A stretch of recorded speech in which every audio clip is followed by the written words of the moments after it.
Seriously, Noah Hawley, 3 episodes so far, 3 lots of fart jokes. This is too much. And you guys will be thinking, well, we remember the fart jokes in episode 1 and episode 3, but there wasn't any in the second. Yeah, but think about it. The one episode he didn't put any fart jokes in was episode number 2.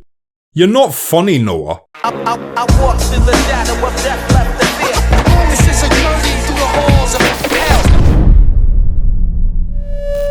Yes, people, what is good? I am BA, back once again with another reaction in the Fargo series. This is episode 4 of season 4, and it is called The Pretend War. Last episode, we saw autism detective and Mormon cop do the raid on that girl's family home where they have the morgue in the basement, and luckily those 2 women who escaped jail were in the last storage bit for bodies that they didn't check. And so far, that detective, while he seems like he's willing to be corruptible, does seem good at his job, but yeah, again, that one small incompetence is what got them out of that situation. A theme we've seen through 4 seasons of Fargo now, incompetencies, small or large. And then later on in that episode, they actually robbed Chris Rock's place, went in blasting, even though that woman had eaten some of the pie and was having the bowel movements, they were still able to successfully rob the place. Crazy scene. And as I said last episode, I believe they're not home to help that family in any way, even though it's one of the women's sisters. They're just here to get intel on the crime families and rob them. And then we saw chubby guy with a mustache in the mafia. I've been calling him Super Mario quite, wrongly and racistly.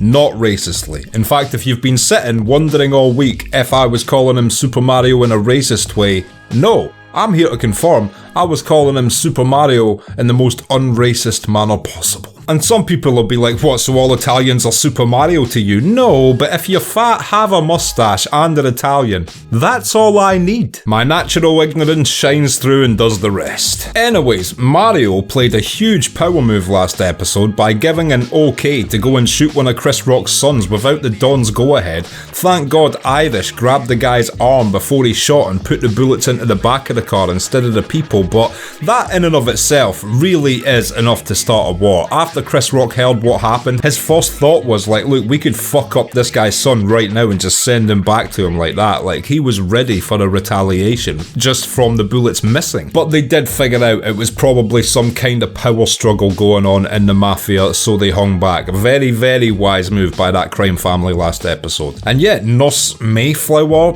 done some cocaine, then sung a Bible hymn while giving the mafia boss a hand job, and that's like the most normal thing she's done in 3 episodes so far. So yeah, can't wait to see who she kills and or gives a hand job to this week. So without further ado, this is episode 4 of season 4 of Fargo, The Pretend War. Let's check it out and see what it's saying to it.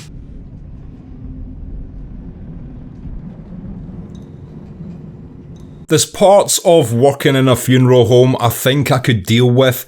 Even the bodies over time, I guess you would build up a tolerance for, but it would be fucking disgusting to begin with. But one thing I think we can all agree on is, it must be quite an eerie place when it's empty. And I'm not a supernatural believer. I wouldn't think there was going to be ghosts down there or something, but I would still acknowledge its eeriness as a fucking setting.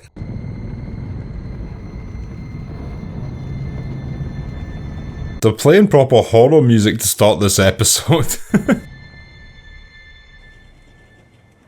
Oh, thank God, she's just writing. I thought something horrible had happened to her with that harrowing violin there. Nice to know she's just been sent to her room again and everything's fine.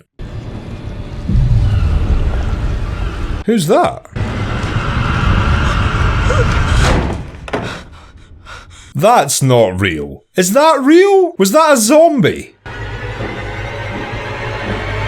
Are there zombies in season 4 of Fargo? Like there's aliens in season 2. Is that what we're doing? I fucking love that if that's what's just happened there. That motherfucker definitely looked like a zombie.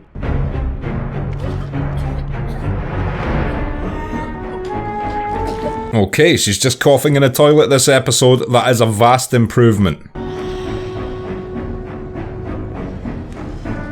And holy shit, they got a lot of money from that robbery. I mean, enough for them to just leave town, realistically. You've got to appreciate the visuals, even in these letterboxed sequences, because think about it all looks so beautiful and cinematic, and these are shots which require sets, costume, lighting, and everything, which are just going to be used in several seconds of a slow motion shot for a single third of a frame of a TV show. What the fuck? Oh shit! Fargo now making innovative roadblocks a theme of the show. Last season we got a weird bus ramp, and this season it is a ring of fire. Johnny Cash has entered the building. That would be so strange to be sitting in. It's like, okay, someone's clearly done this to us. What happens next? Oh shit. I don't even know how these guys got inside the ring, which is not something you ever want to catch yourself saying, believe me.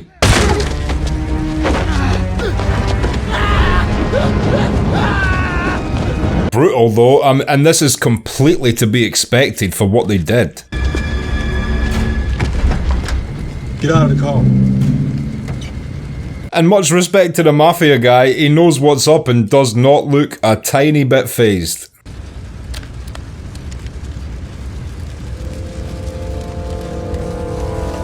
Is he gonna scar his face instead or something? Fuck, now that would be sore. Jesus Christ, that's such a believable wound as well. Although in reality it would fill with fluid and bubble within milliseconds.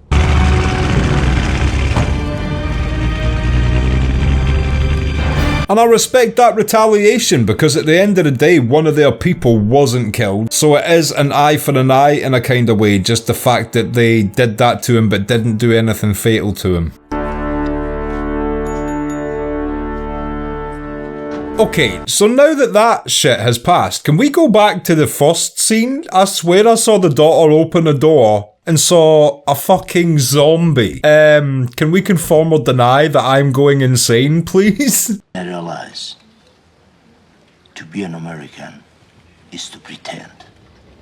That's an interesting point he's getting at. I wouldn't call any nation as a whole fake, but there are elements of every culture, especially pop culture, which is incredibly fake, and we've got the worst generation of it just now because social media is turning individuals into brands, thus making their entire lives essentially fake to a certain extent. So, completely get what he's saying, but it extends far beyond America, my friend. I bet there's some annoying Italian TikTokers about there as well. Kitchen knives.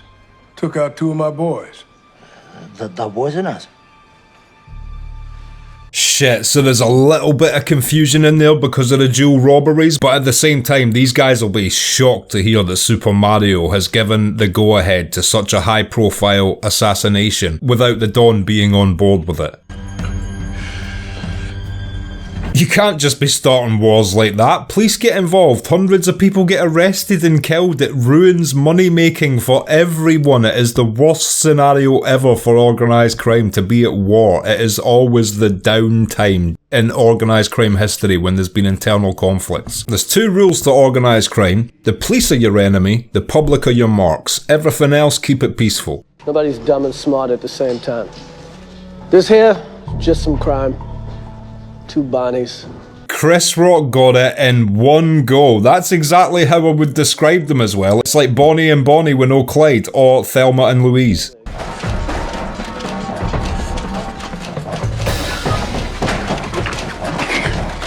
Jesus Christ, Nurse Mayflower. Do you ever take a day off?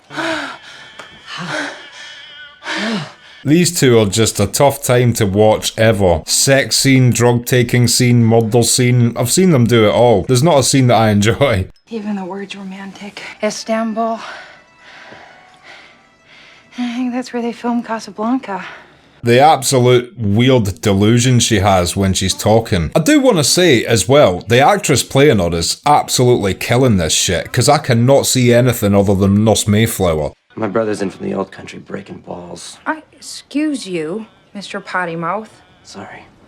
The moral code, do you know what I mean? Murder, okay. Cocaine, stolen from the hospital for patients in need, okay. Choke fucking, okay. Murdering girl with pie, okay. Swearing bad. Well, at least she's not a fucking hypocrite. You got any more of that fluffy whiz bang?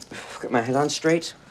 Fluffy whiz bang, is that what they called it back in the 50s? Some phrases are best left in the past. And you sleep with a mouthful of razors, it's your own throat that gets cut. Believe you me.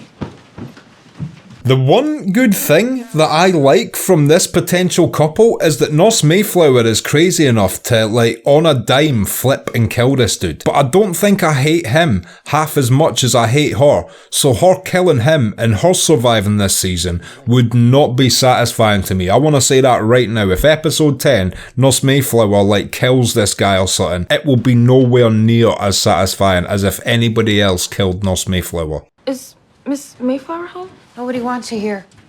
You said 50 cents or $1 for organizing. I gotta go. Did she just say nobody wants you here? What the fuck? See what you did? Sorry, if you need help with organizing or anything.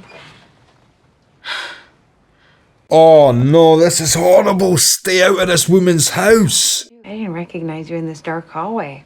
You said... I did, but can it wait, sweetie? Didn't recognise you in this dark hallway. Some of these comments are disgustingly veiled. If I was that daughter every 2 seconds, I'd be like, what the fuck do you mean by that? No, that last thing you said, say that again. I'm very much like that in real life. You can't let people get away with these indiscrepancies. King Tut they found living inside a pyramid.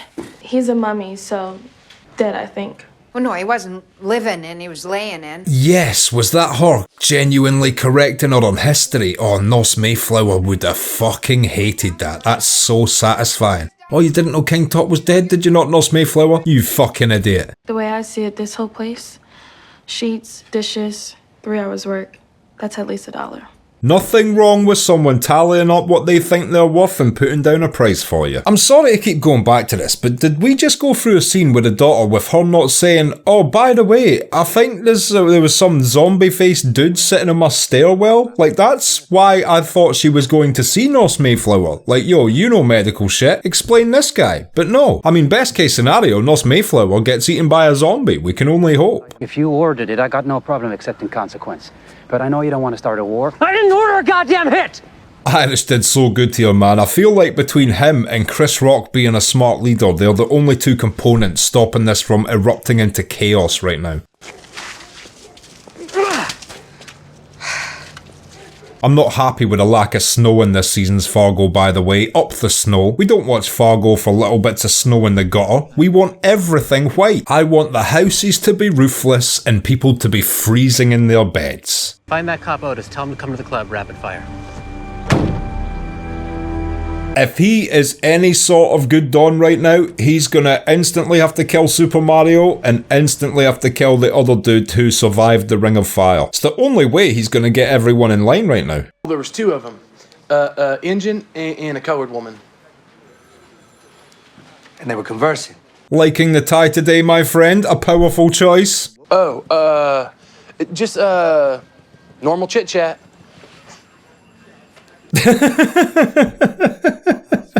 This guy's a really friendly witness. Right, yeah. Skipping town. That's affirmative. Shout out to this extra's acting choices.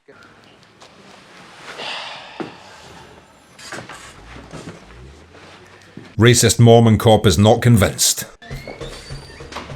I don't like the height he's wearing his badge at. What the fuck is with your badge height choice, Mormon cop? Kansas City was my mandate, and Kansas City is where I'll stay, in case they circle back.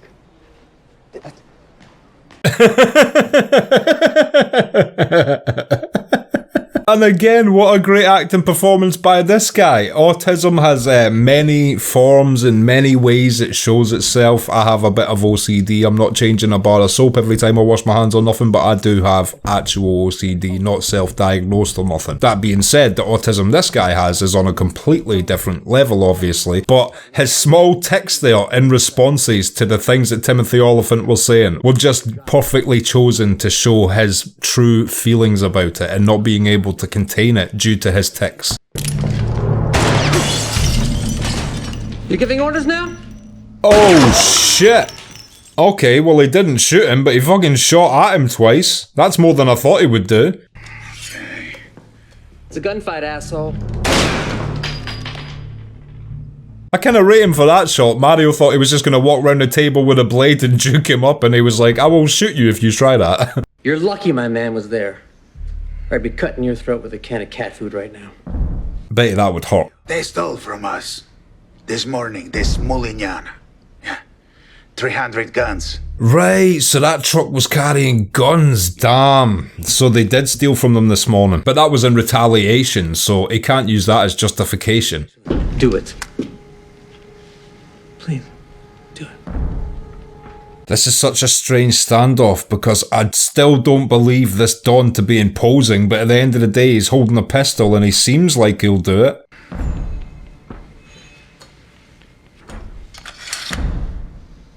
That was a tense scene, but the fact he let his brother survive there, his brother might just go and get a gun now and be like, okay, now we're even, and he will just shoot him in the head.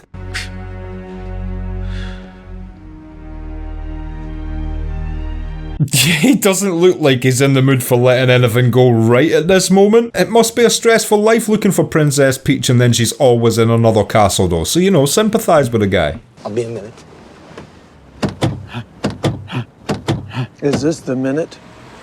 Mormon cop has no time for his demonic possession.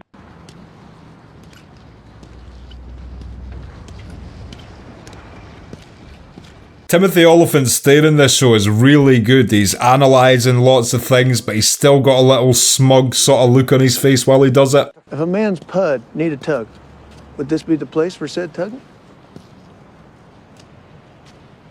I wouldn't be talking like that to a man with a Rambo knife on his waist, but that's just me. What is that? An O? Get the fuck out of here before I put N-O in you. That was a good comeback. There's been a lot of good comebacks this episode. You ever been to Salt Lake? Roger Rabbit is not intimidated in the slightest. We dissuaded them of that notion. With a noose and some horses. Holy shit, that's fucking horrible. Wow, even he's had a really violent backstory. You fellas have a nice day. I like that there's a lot of characters that aren't pushovers this season, unfortunately contrasted by the actual dawn of the Mafia, but there's a lot of people that just don't waver when it comes to that moment, and that is creating so much tension because there's so many standoffs between characters. Che è tutto sotto controllo, che ne servono I carusi. Che se ci dico che ne servono I carusi, capiscono che non controlliamo tutto quello. A very good point by the guy there. You can't say everything's cool and then ask for a backup army. They'll be like, if everything's cool, this is a waste of our resources. No.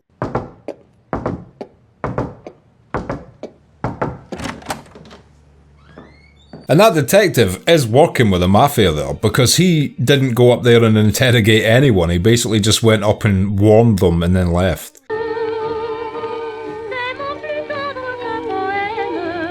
How is this girl just acting normal when she opened the door and saw a zombie? Was she dreaming? Is that just like a bad dream she has because she lives in the morgue? It would make no sense for it to be a bad dream that she has, because this is set in the 1950s and zombie lore wasn't around in American culture in the 1950s. Zombie stuff came from things that voodoo witch doctors used to do, where they would give you a certain poison to lower your heart rate and then they could bury you for a length of time that would cause you to have a vegetative state in your brain, but they were able to sort of revive you, so you just wander about aimlessly because you'd had oxygen deprived from your head for a long time due to this poison slowing your heart rate. George Romero, of course, revolutionised it with Night of the Living Dead, etc., but to my knowledge, if this is the 50s and she's seeing zombies, she's seeing fucking zombies, because it isn't part of popular culture or nothing. But there must be a reason they're giving us a scene like this, you know, it's a very slow, quiet scene with nothing but an eerie, old-timey song playing in the background and a lot of slow shots watching her move through the house. It's setting up something here. They don't do that with 2 minutes of a TV show for no reason.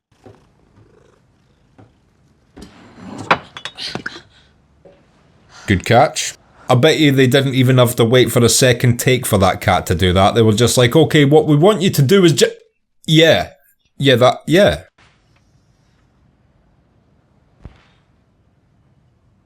Are these maybe just clippings of all the people that they've had at the funeral home? Like all the bodies they've personally had to deal with?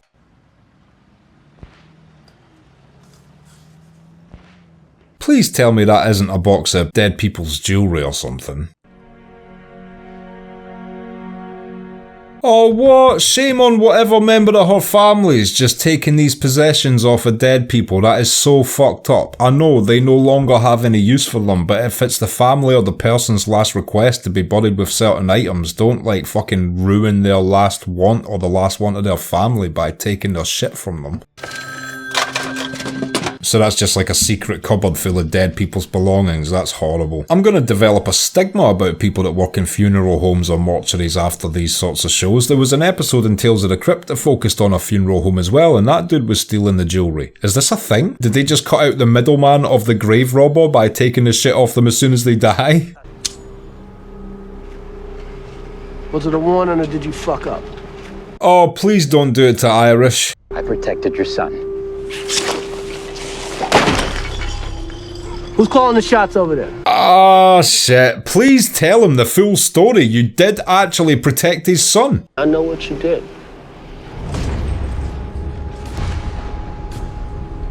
Boo-hoo. Yeah, you know he did that. You don't know he grabbed the gun of the guy trying to kill your son and saved him, though. Bring me my boy, and I'll consider us squared. Maybe God will, too. If Chris Rock wants his son back, he's going to have to bring their son back. Anything happens to my boy, it's gonna be like you killed him. I don't know how I feel about this scene. I love the fact Chris Rock is coming back like this because of the situation, but they shouldn't be talking to Irish like this at all. He is the least responsible person out of the whole fucking mafia.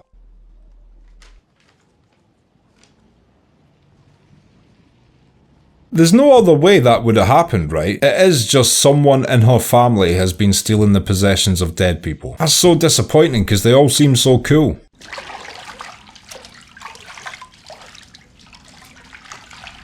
Is that her washing vomit out of the banknotes, by the way?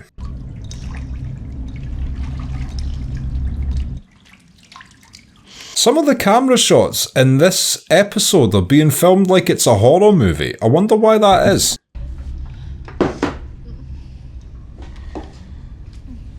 That must have been the most fucked up pie of all time Nurse Mayflower made, if this is how ill this woman still is. I don't know how long this is after the robbery, but it's got to have been at least a day now.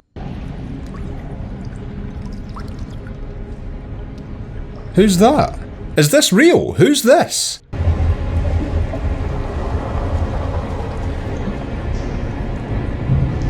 Was that her cover getting pulled back without anyone touching it? Is that a ghost? I'm so confused. What is this scene?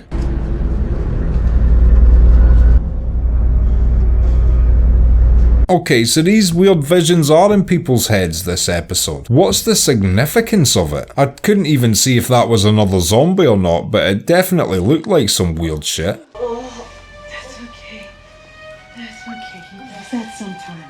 Is it something in the water? Oh my god, I'm so confused. I'm sorry if there was something obvious or missed to everyone else when that scene made sense to them, but Jesus Christ, it made zero sense to me. The pie, who made the pie? I don't know, the neighbor, I think. What are you doing here? Oh shit, I can only hope this woman gets on the case of Nurse Mayflower. Your get out of jail free card. Where? Oh, she did keep her word. Oh man, that's so cool. Best you not tell her about this. Just pay the man back and say bygones, hear me? Well, that is good advice from that woman. Pay the money back, say nothing, be happy you're alive, and move on. Enjoy your life. Tell her don't let no sorry ass cut in front of her in line. I love this character, and it's not just because she's paid him back the money, but it's because she instantly deduced the only thing that made that woman that ill was the pie. And if she in some way gets back at Nurse Mayflower, it'll be absolutely glorious.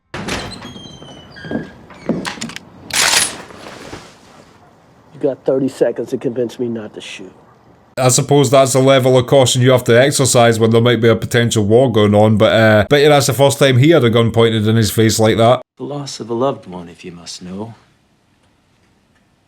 My dear Uncle Booley, If Chris Rock starts probing here, I've got a feeling this guy's got to crumble under the pressure. I gotta tell you, I can't remember the last time a white man tried to make my life easier. 1950s, probably never a truer statement said. Well, okay. Thanks for stopping by. Fuck, I don't think he believes him. He's letting him get out here, but I don't think he bought it. you have a lovely home. Leave now.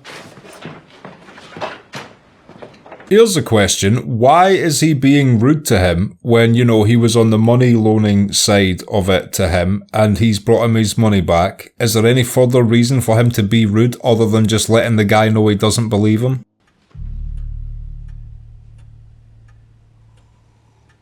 He doesn't believe this shit in the slightest. It is such a bullshit story. He gets robbed and then a guy turns up with a bag full of money. Son of a bitch. It is vomit, isn't it? So it's like vomit mixed with whatever was in the pie now getting washed out into the water. Was that what was making that woman see things in the hotel room? That weird combination going into the water? Someone's happy. In a few minutes, you're going to be dancing via gunshots being fired at your feet. Beautiful, brilliant daughter. Did Daddy hit his head? I think so. Is she going to tell anybody about the fucking zombie? Have I gone insane? Did I imagine it? How? Never you mind how. All that matters is your daddy fixed things. You're kidding. And straight away the mum's gonna know there was something else to it, probably that her sister was involved. Where is she? Who? You know who. Where is she? Babe. Don't babe me. Yeah, saw through it in a millisecond. I didn't want to. You remember, take that money in the first place, a man like that. So This dad seems like a nice guy, but the more I see of him, he seems like a really weak liar kind of character. Maybe I'm seeing just the bad side of him just now, but also that cupboard earlier on in the show. Like, if he's the primary guy working on bodies in the family, then it's also him that's been stealing all this shit off of the dead people. it'll all blow over soon enough. Yeah, he looks confident about it too. Okay, and that was episode 4 of season 4 of Fargo, The Pretend War, and I will be back in just a minute with my thoughts on that. So, The Pretend War, what did I think of that? This was probably all in all my favourite episode so far. I feel like Fargo's finally picking up and getting back into the Fargo I know and love at this point. Now, the first thing I want to talk about is obvious. Okay, so we saw this scene early on. The daughter opened the door, saw a guy sitting in the stairwell, and I swear when he turned around, he had a zombie face. Or was I tripping? I'm gonna watch it back after I finish recording my thoughts and see if I was tripping or not, because I swear a guy had a zombie face. And then there's the scene later on when the sister who'd just robbed the factory was tending to the other woman who's still not feeling well and washing the banknotes, and then all of a sudden she sees something rise out of the bath and walk past her, plus like some sort of ghostly apparition is pulling back the bed sheet on the other woman, and then it goes away. Now, the only thing I can think that they're suggesting is that in some way that pie was so potent and then mixed with vomit, as gross as that is, or something, is creating some sort of concoction which is having hallucinogenic side effects. I feel so lost, that's my only guess. Regardless, some people might not like it, but I'm one of these people, as you know from watching my previous reactions to previous seasons on this channel. I love when they throw in that strange element into the Fargo series, you know, like with the UFOs and stuff like that, or the Purgatory and the Wandering Jew last season. I think that shit is incredible, and the way it is worked in is genius by Noah Hawley. So if zombies is going to be that strange element this season, in amongst a crime drama with two warring crime syndicates, I'm all for it. It's such an interesting thing. I just want to know if I'm tripping or not. You know, I want to know if that's what they're going for or if I'm completely off base, because I feel genuinely confused by some of the stuff I saw this episode. Nurse Mayflower was choke fucking this week, so you know, there's a little update on Nurse Mayflower. But we were really moving along the main plot this episode. First of all, we saw the Ring of Fire and then steal the weapons off of those guys while burning that other guy's face as a warning, and then Chris Rock directly approached Irish outside of their headquarters, slashed his hand and everything, and straight up said, you know, if any of my kids die, I'm going to treat it like you did it yourself, which, as I said at the time, is so unfair, because first of all, not only is Irish the only one actually being cool with Chris Rock's son, but also he was the one that grabbed the guy's arm and yanked it so that Chris Rock's son didn't die. If they kill Irish, they have no friends on that side. And respect to the Don this episode, I've been saying he doesn't strike me as physically imposing and all of that, but yo, at the end of the day, if you have a gun and you are prepared to pull the trigger, you are now physically imposing regardless of how you carry yourself physically. And when it came down to it, he was prepared to shoot that guy in the dick. That guy knew it. He brought a knife to a gunfight. It's a losing battle and he had to back off. Now, we know how crazy, how prideful, how aggressive that character is.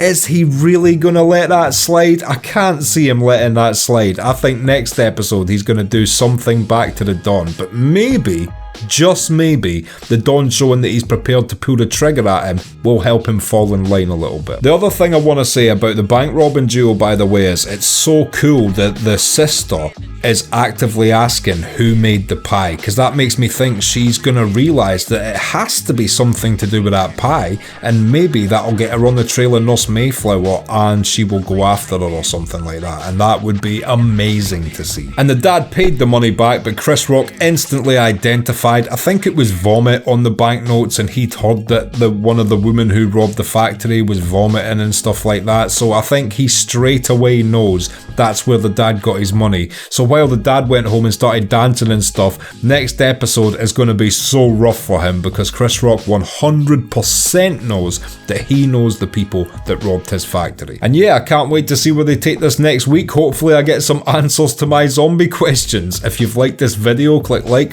subscribe to the channel to see more videos like this, ring the bell to be notified as to when they drop. If there's anything you want to talk about, comment down below and share this around to anyone you think might appreciate it or want to watch these reactions along with us. My Patreon link is down in the description. If you become a patron, you get access to my blog, you get access to these reactions I put on YouTube a month and a half in advance, and you also get access to full-length versions of everything I react to. So consider becoming a patron, it helps me and my channel out so much, and until next time, I have been BA, peace.